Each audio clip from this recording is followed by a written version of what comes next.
Rencontrer Isaac.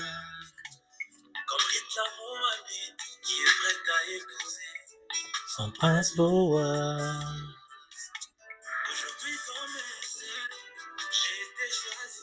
Pour être l'épouse du roi. Qui peut trouver une femme vertueuse? Elle a bien plus de valeur que les perles. Le cœur de son mari a confiance en elle. Et les produits ne lui font point défaut. Pas de la cosmétique. Elle lui fait du bien et non du mal. Tous les jours de sa vie. Elle se préoccupe de la laine et du lin. Elle travaille d'une main joyeuse. Elle tend la main au malheureux. Elle tend la main à l'indigent. Elle ne craint pas la neige pour sa maison, car toute sa maison est vêtue de cramoisis. Une intercesseuse.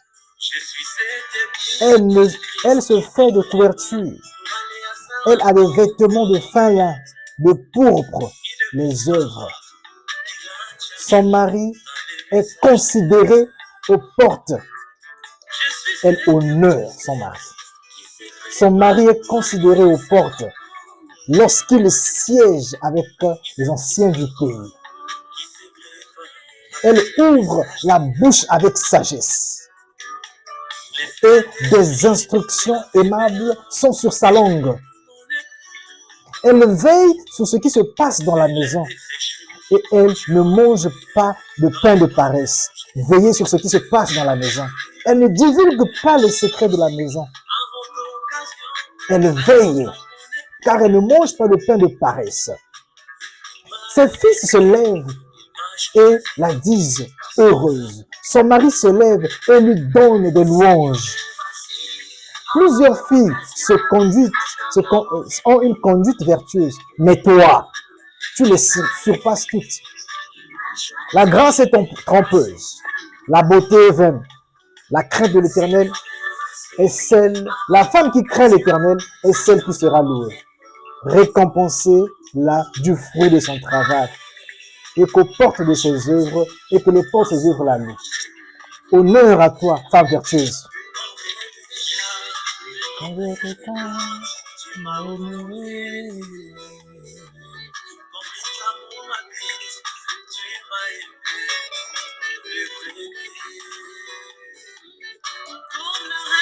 Voici ce qu'on appelle une femme vertueuse.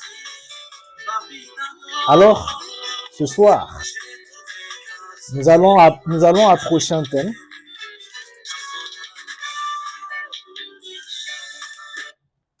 Honneur et gloire à la vie.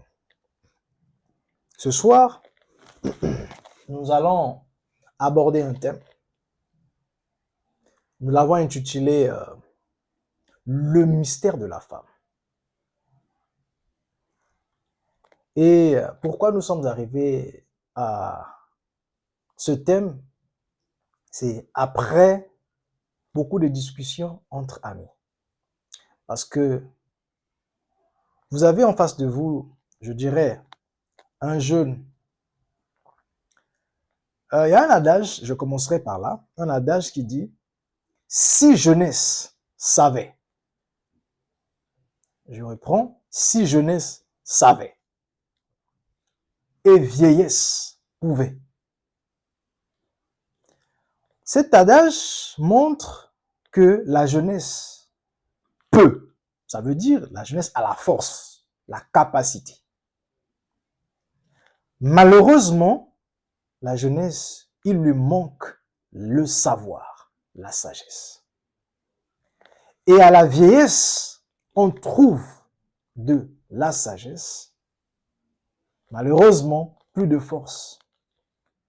Voilà pourquoi l'adage dit « Si jeunesse savait et vieillesse pouvait, les choses seraient autrement aujourd'hui. » Gloire soit rendue au Dieu Tout-Puissant, qu'il a permis que ce soir vous ayez en face de vous un jeune, dont la nature remonte ou dont les origines remontent à des temps anciens.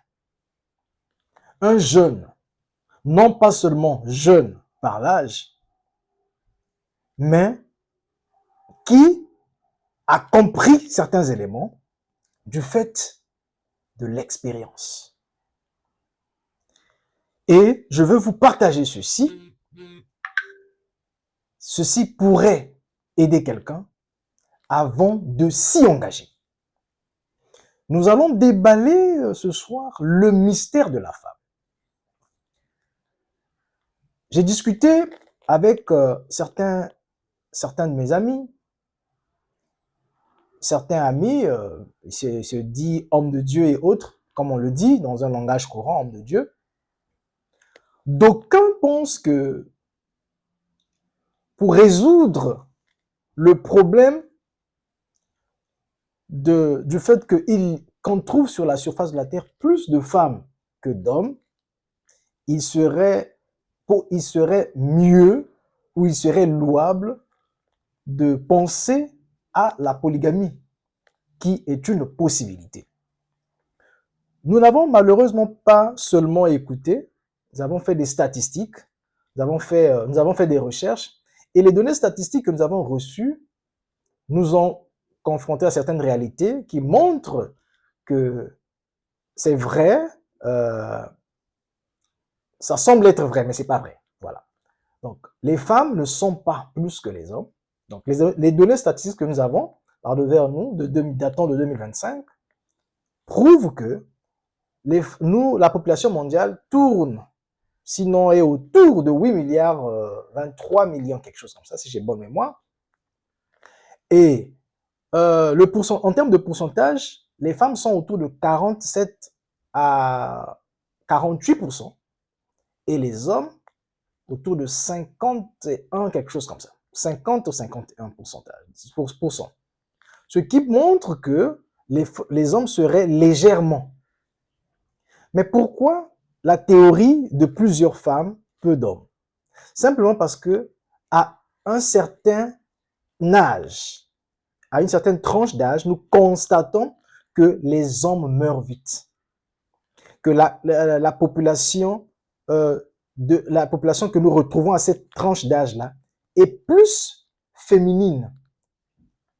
À cause des maladies, les hommes sont souvent livrés au travail très acharné, beaucoup des coûts de la vie et autres, à l'exode quand ils voyagent pour aller chercher la vie. Et on se retrouve parfois dans des communautés où les femmes sont nombreuses. C'est ce qui explique ou ce qui expliquerait le fait qu'on retrouve plus de femmes, très souvent dans une communauté, plus de femmes que d'hommes. Maintenant, pour résoudre à cette situation, à ce phénomène-là, il était question de voir la polygamie. Parce que la polygamie serait au moins un moyen pour pallier, pour que chaque femme puisse avoir un mari, ou pour chaque femme puisse être épouse soit mariée. Nous nous sommes dit non, cela ne veut pas dire ceci. Nous allons essayer de creuser les Écritures pour vous donner la solution. La solution que nous allons apporter ce soir va déranger beaucoup. Parce que nous allons vous parler du mystère de la femme. Et cette femme-là, c'est celle qui a le droit, ou qui peut rendre, ou qui peut transformer le côté physique et spirituel d'une maison. Celle qui a la capacité. Une femme, je vais d'abord lire les Écritures avant d'entrer dans le vif du sujet, parce que je pense que ça serait mieux. Nous allons lire Job 33. Allons dans Job 33. C'est là où nous allons reposer notre réflexion. Nous lisons Job 33. Nous allons lire les sceaux et nous allons commencer. Allons-y dans Job 33. Le livre de Job 33 nous dit ceci. Je vais rapidement trouver le livre. Il est où? Il est là. Job 33. Job 33. C'est beau. C'est très beau. Quand vous avez la connaissance de ces choses, vous êtes heureux. Job 33, nous allons commencer à partir du verset 31. Suivez-moi attentivement. Sois attentif. Job, écoute-moi, tais-toi. Je parlerai. Sois attentif. Écoute-moi, tais-toi. Joue cette vidéo pour ton choix et tu sauras qui prendre, qui entrer, parce que le choix de la femme que tu feras déterminera qui tu es ou le style de vie que tu auras sur la terre. Alors sois attentif, Job. Écoute-moi. Le jeune dont la nature remonte aux âges anciens, par la grâce, a reçu la sagesse dans sa jeunesse. Tais-toi et je parlerai. Si tu as quelque chose à dire, réponds-moi. Vous avez mon numéro de téléphone. En suivant ceci, si vous avez quelque chose à dire, je donne toujours mon numéro de téléphone. Pour toutes les questions, je dirais 701-970-9125. Ok, je préfère écrire ça parce que souvent ça me saute un peu. Hein. Quand je pense à ce numéro, j'ai directement l'idée en anglais. Donc c'est le 701-970-9125. Plus 1 au départ. Plus 1, 701-970-9125. Réponds-moi. Parle, car je voudrais te donner raison. Si tu n'as rien à dire, écoute-moi. Tais-toi. Je t'enseignerai la sagesse. Ça, c'était Job 33. Voilà. Ok, je vais lire le verset. Qu'est-ce que je vois là? Oh là là. Attends, Job. Ok, voilà. Ça, j'ai mis la plateforme. J'ai mis. Donc, Job, sois attentif à la parole de la sagesse. Si tu n'as rien à dire, écoute, tais-toi et je t'enseignerai la sagesse. Alors, allons maintenant dans le vif du sujet. Allons dans Job 38. Vous découvrez quelque chose. Nous allons commencer au verset 31. Job 38, 31. Ok. Il nous dit quoi? Nous, tu, les Pléiades, le messager du 7e ange, quand il viendra détacher les cordages de l'Orient.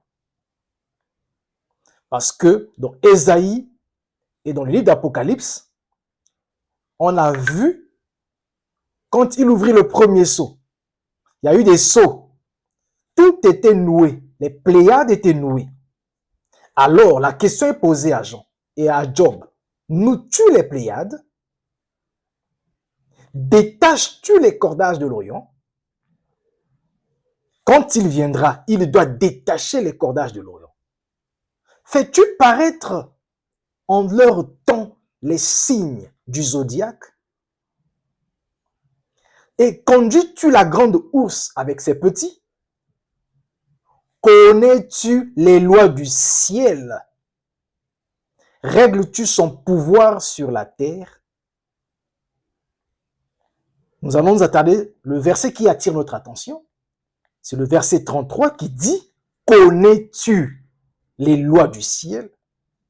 Règles-tu son pouvoir sur la terre? » Donc, il y a certaines lois dans le ciel, certains principes qui agissent directement sur la terre, sur ses corps. Connais-tu ces lois? Règles-tu leur pouvoir sur la terre?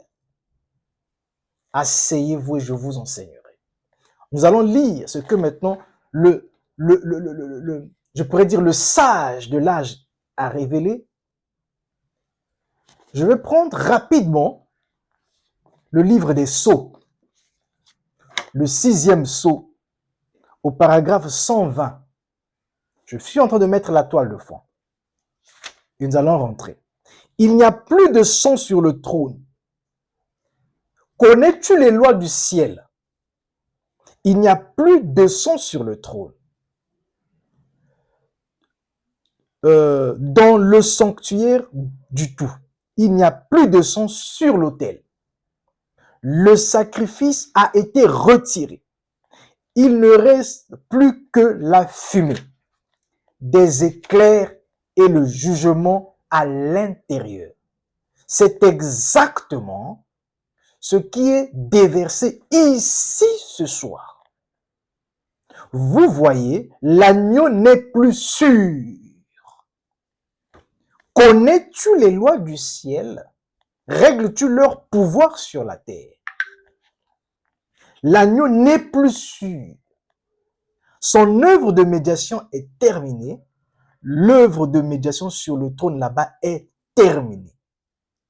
Le sacrifice, comme nous l'avons typifié d'une façon parfaite. Vous pouvez continuer. Qu'est-ce que je veux dire par là? Pourquoi j'ai lié le 6e sceau, paragraphe 120, à ce verset? C'est pour simplement vous dire ceci. Il y a certaines choses qui se passent sur la terre. Donc les conséquences sont spirituelles. Il faudrait avoir la capacité de voir le positionnement, sinon la position de l'agneau. Est-il sur le trône d'intercession? Et que veut-il le trône d'intercession? Le trône d'intercession, qu'est-ce que cela veut dire exactement? C'est une période de plaidoirie. Mais ça veut dire quoi? Quand vous comprendrez, quand vous reconnaîtrez, quand vous verrez la position de l'agneau sur un trône distinct, vous comprenez qu'est-ce qui doit arriver sur la terre. Et les jugements s'abattent sur la terre quand l'agneau quitte le trône de jugement, d'intercession, le trône de médiation, quand les plaidoiries ou la plaidoirie prend fin, alors il quitte le trône d'intercession pour s'asseoir sur son trône. Le trône, il n'est plus l'agneau, il est lion. Il change de forme. Il monte sur son trône de jugement pour commencer à donner la sentence. Plus d'avocats, plus d'intercession. Connais-tu les lois? Parce que les lois influencent. La lune influence la mer. La position de l'agneau influence les vies sur la terre. Alors, nous sommes sur la femme. Pourquoi j'ai pris ces écritures-là? Pour parler de la femme. C'est parce que, à l'âge où nous vivons, où tous les jeunes courent vers le mariage, et se confrontent ou se heurtent à beaucoup de réalités, il est question de vous donner des éléments de sagesse, afin de ne pas y rentrer avec légèreté, mais de réfléchir longtemps. Parce que la femme que vous faites entrer dans votre vie vous déterminera d'abord, déterminera le style de vie qui va vous accompagner et les échecs que vous allez rencontrer. Et j'en passe. Voilà pourquoi nous allons étudier 3 types de femmes. Nous allons parler de la première femme, qui est la Vierge. La Vierge, ici, vous allez lire dans le livre de Luc, le livre de Luc, le chapitre 1. Je donne d'abord un décor. Une vierge, c'est une femme pure. C'est une femme disponible à l'intérieur. Quand on parle de la virginité ici, je parle de la virginité dans tous les sens. Je ne vais pas parler de la femme, le mystère de la femme, selon l'angle de la femme avec la bête, la femme avec le dragon et autres. Je suis ici en train de vouloir résoudre un problème qui peut aider un frère qui veut s'engager dans la chair. Je dis bien dans la chair. Parce que ceci, c'est pour votre pèlerinage ici sur la terre, afin que vous soyez à l'aise pendant un peu de temps, tout en sachant que nous sommes, le sixième sceau s'abat sur la terre. Tout en sachant que le sixième sceau s'abat sur la terre. Mais pour un petit temps de paix, alors retenez ceci. Ce n'est pas un conseil qui vient directement de moi, ça vient du prophète et de l'expérience que nous avons tirée de tout ceci. Donc, je dirais que cette vierge-là, c'est quelqu'un qui est pur. Je vais vous donner la qualité de femme qu'il faut marier après. Et après, nous avons aussi la veuve. La veuve, vous allez voir la veuve de Sarepta, je prends dans le livre de 1 roi, verset 1 roi, chapitre 17, comme ça on parle de la veuve de Sarepta, qui parle ici de la fidélité, d'une femme fidèle, de la fidélité dans l'épreuve, de la maturité. Ça, c'est les qualités de femme que nous trouvons sur la terre. Et nous allons parler encore d'une qualité de femme que nous ne savons pas où est-ce que nous allons les placer. Je ne sais pas. Mais nous allons le découvrir chemin faisant. Excusez-moi, je ne suis pas misogyne. Je ne suis pas misogyne, mais je suis en train de vouloir aider ceux qui sont dedans à se rectifier, à voir s'il faut recadrer les choses. Ceux qui veulent y entrer, à faire attention. C'est la prostituée. C'est vrai que la prostituée est cette femme qui donne son corps, qui échange son corps pour de l'argent. Donc, il y a un plaisir qui est donné et en retour, elle gagne de l'argent. C'est vrai. Mais il y a une prostitution très subtile qui ne dit pas son nom. C'est comment vous constaterez une fille qui vit encore chez les parents, qui devrait honorer d'abord ses parents. Car la Bible dit, honore ton père et ta mère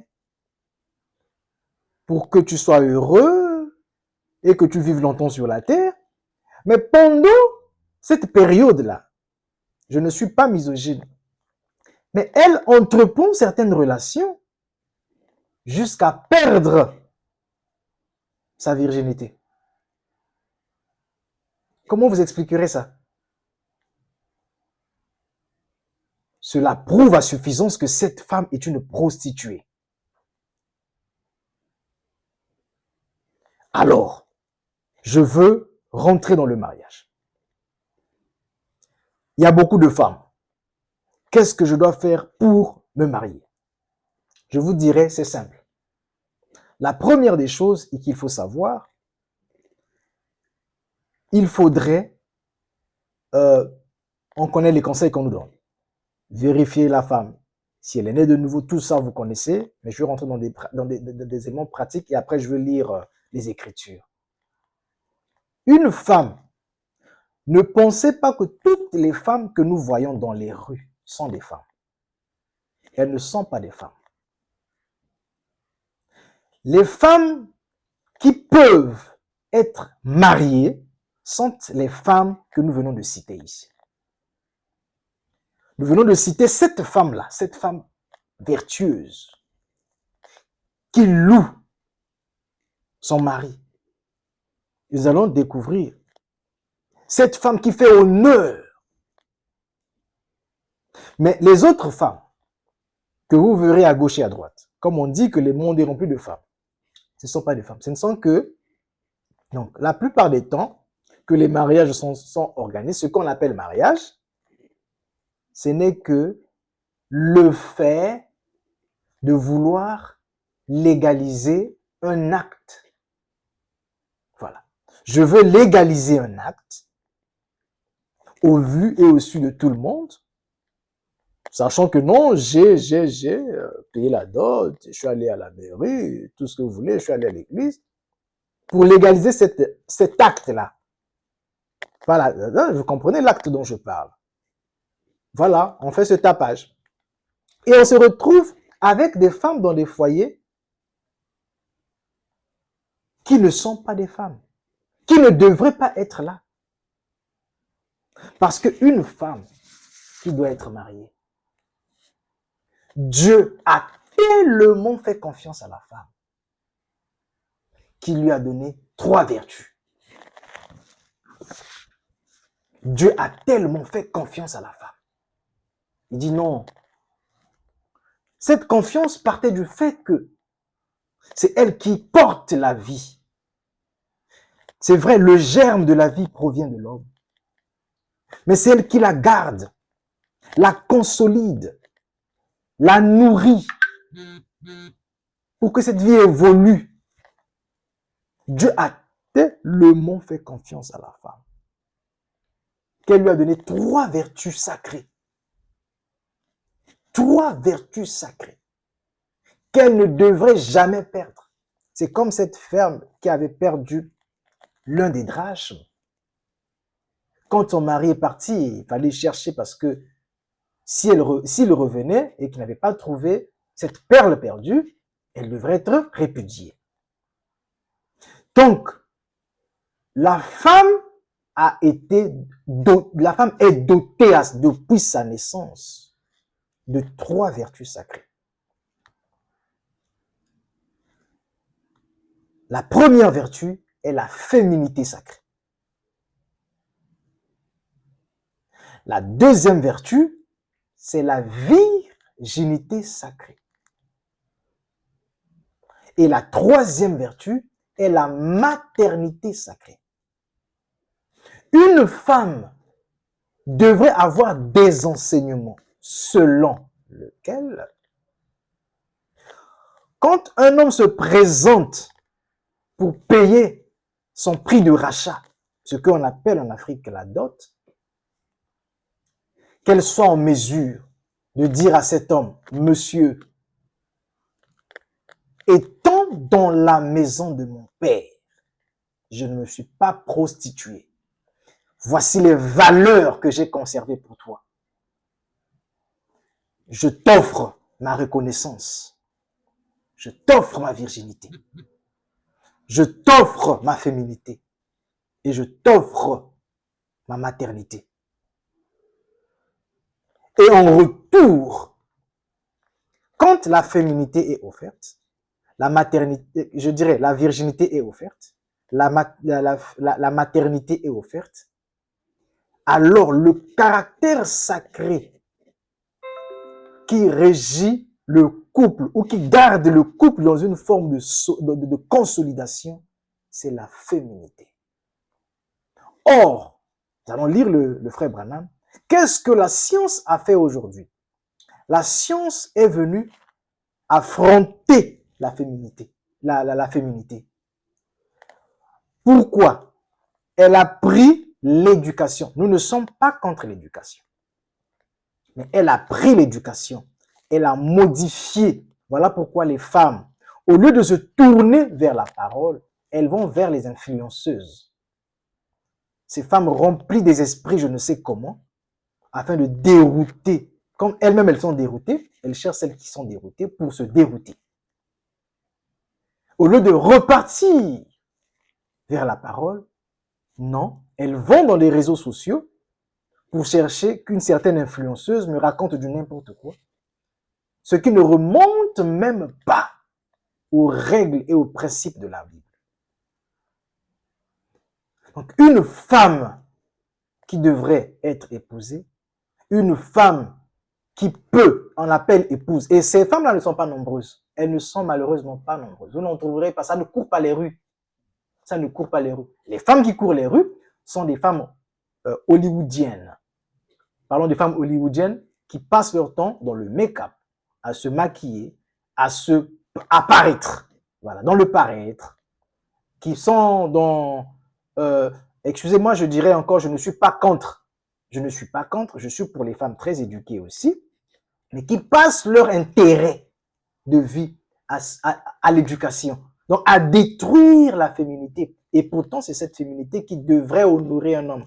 Voilà pourquoi vous avez... Les gens aujourd'hui disent ceci. Mais pourquoi les mamans d'antan pouvaient conserver des foyers? Et aujourd'hui, les femmes c'est de divorce en divorce, c'est de ceci en cela. Ces femmes-là n'ont pas la capacité. Voilà pourquoi je vous ai lu au départ l'écriture qui disait « Connais-tu les lois du ciel ?»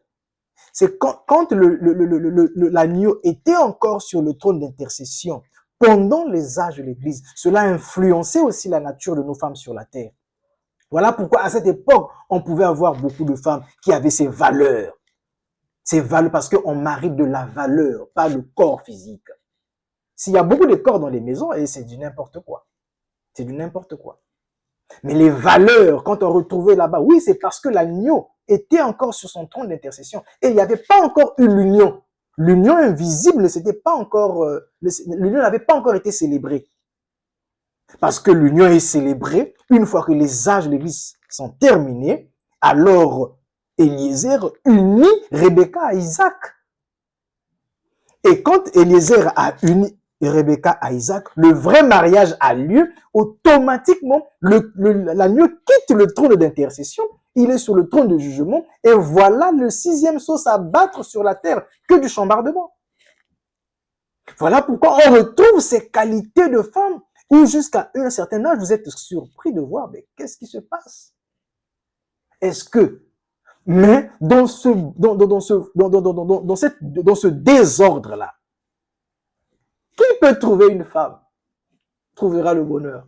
Dans ce désordre-là, où la science a détruit la moralité, la science a détruit la féminité, a mis à la place l'éducation, il y a quand même des femmes qui doivent être louées, qui ont été gardées. Mais où? Nous allons maintenant lire. Ce n'est pas que nous racontons des choses. Je vous ai dit que si jeunesse savait et vieillesse pouvait, alors nous allons lire un peu certaines écritures pour essayer d'adosser ce que nous sommes en train de dire. Nous allons remonter, excusez-moi, j'ai des notes ici, j'ai noté un peu pêle-mêle, un peu, voilà. Je veux repartir dans l'union invisible. L'union invisible, nous allons lire dans l'union invisible, depuis son paragraphe, je veux vraiment essayer de lire, ça va vous aider. Depuis son paragraphe 76. Vraiment, on va évoluer comme ça. 76. La femme ne faisait même pas partie du commencement de la création. La femme, elle ne faisait pas partie du commencement de la création. Elle n'était pas dans le plan de la création. Parce que Dieu savait qu'elle allait tomber. Voilà pourquoi, qui trouve une femme? Je vais aller carrément à 78, je vais sauter, je prends les éléments essentiels qui cadrent avec notre sujet. Si elle, attends, je commence à 77. Mais parce qu'elle a été mise à ses côtés, elle aussi a reçu de Dieu une charge sacrée. Quant à la rédemption, elle n'y a pas caractère distinctif. Attendez, Yann, voilà. La femme faisait, ok, non, c'est bon. Ok, voilà. Ok. Si elle les salit, ici on dit ceci, si elle les salit, ça veut dire quoi? Si elle salit ces vertus-là, je vous ai dit qu'elle a reçu 3 vertus. La féminité sacrée, la virginité sacrée et la maternité sacrée. Si elle les salit, alors elle est souillée pour le reste de sa vie. Une femme qui salit ces 3 vertus que Dieu lui a données est souillée. Et je ne négocie pas avec ça. Je répète les Écritures. Je ne négocie pas avec ça. Elle, peu importe combien elle peut être pardonnée, voilà pourquoi je suis très strict. Et si tu veux réussir, prends ce conseil. Peu importe combien elle peut être pardonnée. Je ne suis pas misogyne. Elle ne peut pas être justifiée. Sa conscience restera souillée. Combien même qu'elle a été pardonnée, elle ne peut pas être justifiée. Ce genre d'enseignement dans les églises, là, ce que nous appelons régulièrement église, ça se donne pas. Prends-le, ça va t'aider. Je vais toucher ce point-là tout à l'heure. Je vais prendre un passage de l'écriture là-dessus dans quelques minutes. Elle peut être pardonnée de s'être souillée. S'être souillée, ça va avoir perdu, s'être prostituée dans la maison de son père, avoir perdu ses valeurs. Ces 3 valeurs. Elle peut être pardonnée de s'être souillée, mais elle ne peut pas être justifiée dans cette vie. Donc, dans la vie humaine, parce que le mariage physique ici, a pour conséquence, nous allons le dire, la semence du serpent. Et alors, c'est toujours, voilà, mais elle ne peut pas être justifiée dans cette vie. C'est toujours à son dossier.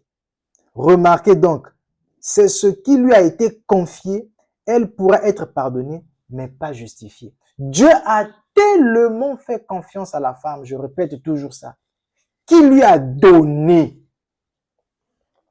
Comme les mages se sont présentés à notre Seigneur Jésus-Christ le jour de sa naissance, ils lui ont donné l'or, l'encens et la myrrhe. Dieu a tellement fait confiance à l'Église qu'il lui a donné la prière, la parole et Christ. Dieu a tellement fait confiance à la femme. Vous voyez la confiance? On donne. Ce sont des présents à garder à garder jalousement.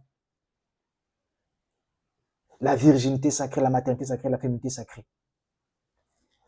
Son corps a été donné, son corps lui a été donné. C'est un dépôt sacré. Le corps de cette femme que je vais prendre dans ma maison est un dépôt sacré. Pas une femme réceptacle, ça veut dire traîtresse, qui est dans la maison pour nuire. Au lieu que ce corps soit un dépôt sacré pour honorer l'homme, mais ce corps devient un réceptacle, donc un moyen. Je parle souvent de Judas. Judas, quand il est arrivé, j'ai une parenthèse rapidement, je ne veux pas que ça soit très long, parce que je vais continuer la lecture. Quand il est arrivé, Judas, vous savez qu'il était zélote, il était très zélé, ils attendaient le Messie qui devait sortir le peuple d'Israël sous le joug des Romains et autres. Judas, quand il est arrivé, il a rencontré Jésus, il dit, ben, tiens, il a crié à Hu et Dia, ben, nous avons trouvé la personne qu'il fallait, ben, voilà. Et il était content, il faisait des miracles. Et il s'attendait à ce que Jésus fasse quelque chose pour les Juifs qui étaient longtemps sous la botte romaine. Mais ils ne comprenaient pas Jésus, mais après, bon, il n'avait pas fomenté un plan. Mais il était prédisposé. Voilà. Il n'avait pas fomenté un plan, mais il était prédisposé à recevoir l'énergie maléfique pour envoyer le Seigneur à la croix. Car il était dit que le Fils de l'homme devrait mourir. Mais malheur par qui la trahison devrait passer. Oui, il va mourir. Il est venu pour ça. Il a une mission sur la terre. Il doit mourir. Mais malheur par qui la trahison va passer. Et la trahison a cherché un corps prédisposé pour emmener Jésus à la croix, sur la montagne de Golgotha. C'est cette femme-là, une femme qui vient dans un mariage, comme n'ayant pas d'abord des idées noires, mais étant, je dirais, une prédisposition, un canal de réception d'énergie maléfique afin d'amener cet homme à Golgotha, la montagne du crâne. Ce sont ces genres de femmes qu'il faut éviter. Et si vous observez les éléments que la Bible donne dans Romains 7 et les éléments que le sage de l'âge donne dans l'union invisible, le mariage et le divorce et j'en passe, vous allez réussir au moins à surpasser cette période de tribulation, sachant que l'agneau n'est plus sur son trône d'intercession. Pour éviter le pire, C'est comme on dit, pour éviter la cellule d'isolement. Parce que ce corps est déjà condamné. Mais pour éviter la cellule d'isolement, prenez ces conseils ici. Je continue.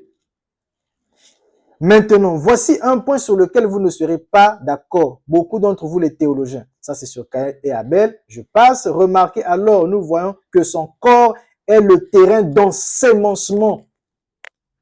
Vous voyez, le corps est un terrain d'ensemencement. C'est là où tout se passe. Elle devrait en prendre soin.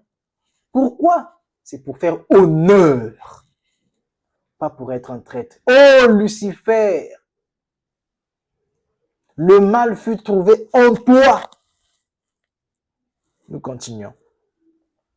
Alors, ceci lui a été confié pour transmettre la vie que Dieu seul peut donner. Vous voyez, ce corps, avec ses vertus, lui ont été donnés pour transmettre la vie.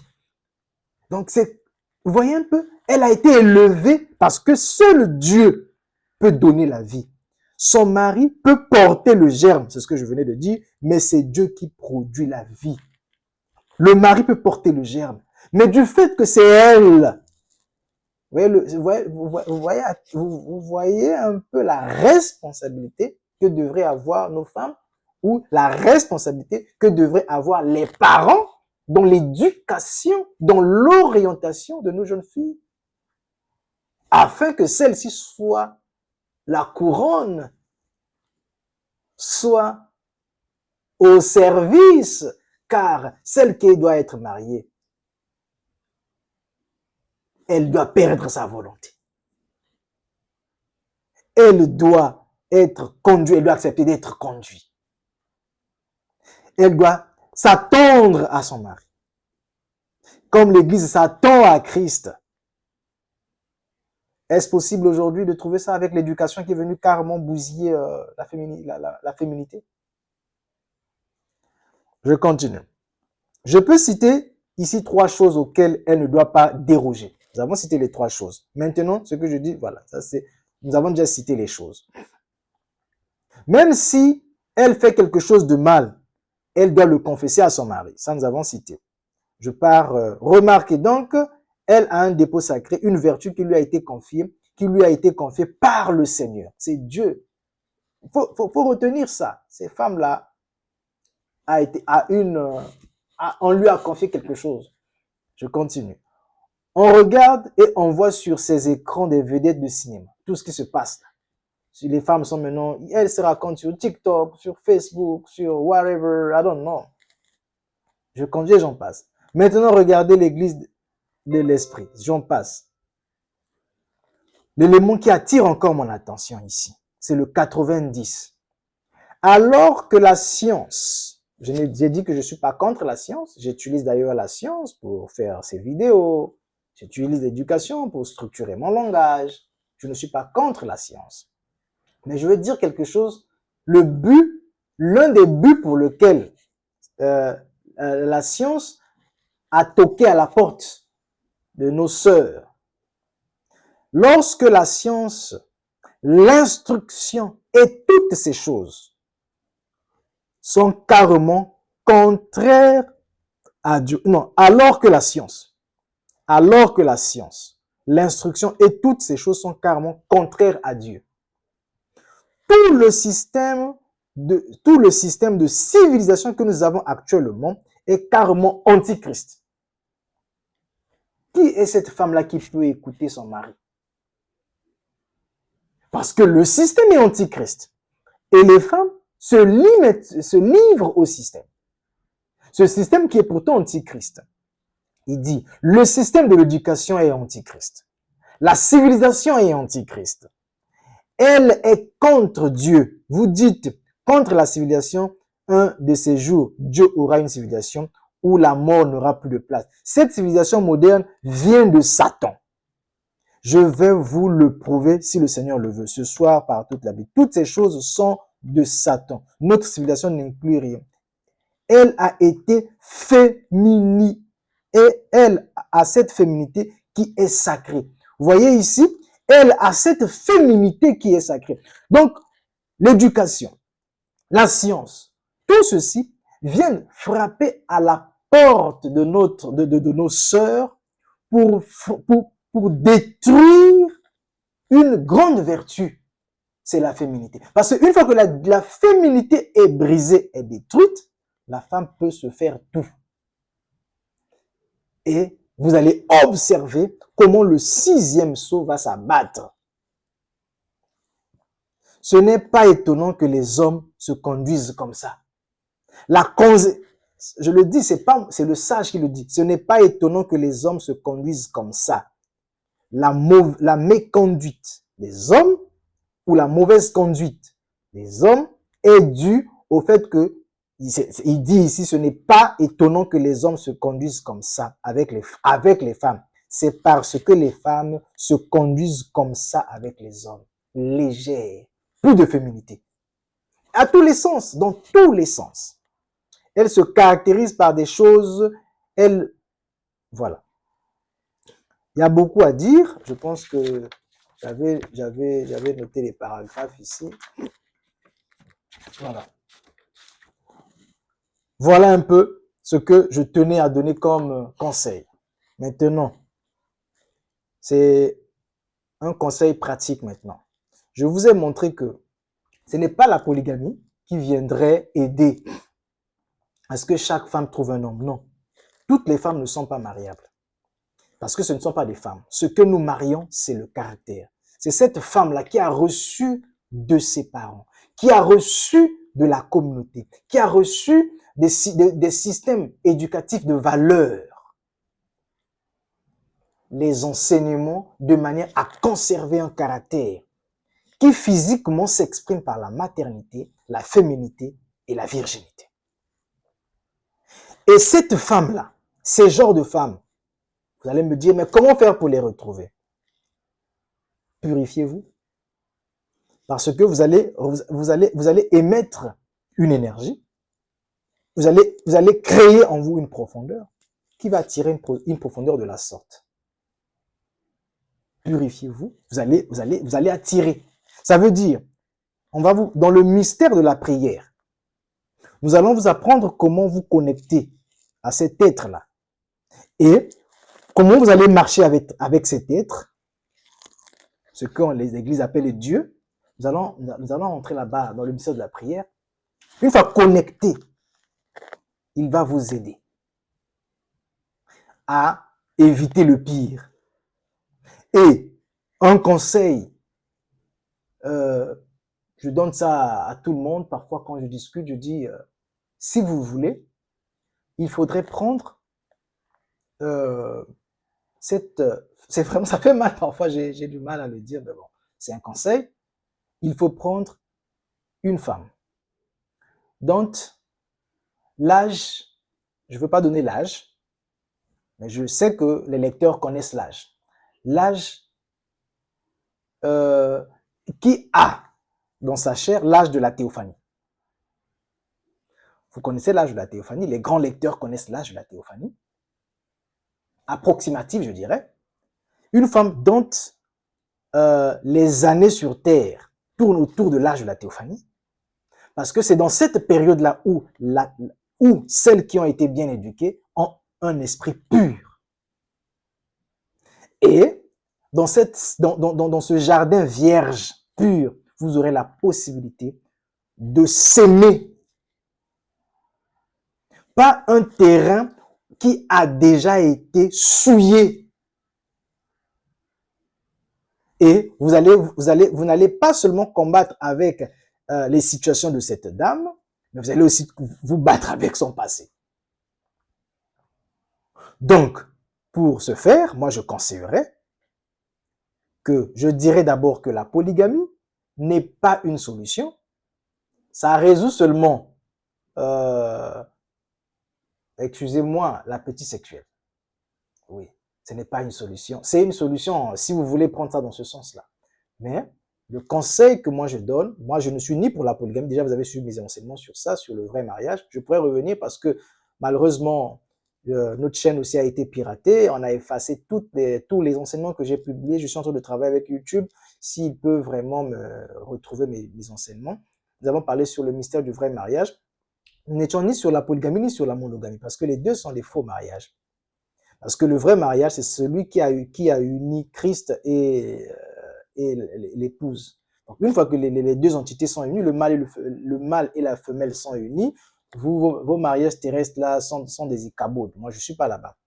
Donc, une fois que cet être est uni à la parole, automatiquement, ça tombe dans Ikabod. Maintenant, pour éviter ce petit chambardement, je vous donnerai juste un petit conseil de savoir que il faudrait prendre le temps d'abord à se connaître soi-même, à créer cette profondeur, cette soif de ne pas faire entrer n'importe qui, surtout ces femmes qui ont déjà souillé leurs pensées avec tous ces dégâts que nous connaissons. Vous connaissez tout ce qui se passe sur la Terre avec dans l'éducation, la science, les vidéos, les réseaux sociaux et autres. Des femmes qui ont déjà souillé leur esprit. Vous prendrez celle qui est sur le point de vous rendre heureux. Voilà. Donc, son âge est approximativement proche de l'âge de la théophanie. Elle a su garder les trois vertus sacrées, féminité sacrée, virginité sacrée, maternité sacrée. Et elle comprend le rôle, le but pour lequel elle a été créée sur la terre. Et dans les discussions, je vous donnerai comment comprendre cela avec une dame. Quand vous débattez, vous discutez, vous touchez, vous saurez si cette femme-là est à même de le faire. Si cette femme à tel niveau, vous comprendrez. Et vous pouvez par là signer d'accord, je veux m'engager avec cette fille. Et je vous assure qu'elle fera votre bonheur. Ceux qui ont compris, je sais que j'ai beaucoup parlé, je suis sûr que vous reviendrez si vous avez des questions. Je peux vous montrer, c'est très facile. C'est très facile. Pourquoi je dis que c'est très facile à comprendre? C'est parce que nous sommes une expérience. Je veux dire, non, faites attention à ce point-là. Ça, c'est très dangereux. Voilà pourquoi les hommes meurent tôt. Les hommes meurent tôt, souvent les AVC et autres. Parfois, c'est à cause des femmes qui n'ont pas été créées pour être dans des foyers. Mais ils sont là parce qu'elles ont exprimé une certaine beauté extérieure, mais qui n'ont pas le caractère qu'il faut. Et il y a des hommes, je les appellerais des inféminés, des poltrons, qui ont gardé ces genres de femmes aussi pour sauver les murs. Vous comprenez ce que ça veut dire. Mais nous ne parlons pas aux poltrons, nous parlons aux hommes qui veulent avancer dans une relation et avancer sur la terre avec une femme qui va les permettre que ce monsieur puisse toujours être en contact dans le mystère de la prière. Le mystère de la prière, c'est très important. Nous allons débattre sur ça. C'est pas la prière que je vois là, non, c'est pas ça. Voilà. Donc, c'était ça mon petit conseil de cet après-midi. Et je suis sûr que cette petite vidéo va vous aider. Suivez-la, resuivez-la, posez des questions et nous sommes sûrs et certains que vous en tirerez des leçons. Et pour vos choix futurs, cela va vous aider à ne pas tergiverser. Et c'est en cela que je dis honneur, honneur, honneur à la vie. Nous vous aimons.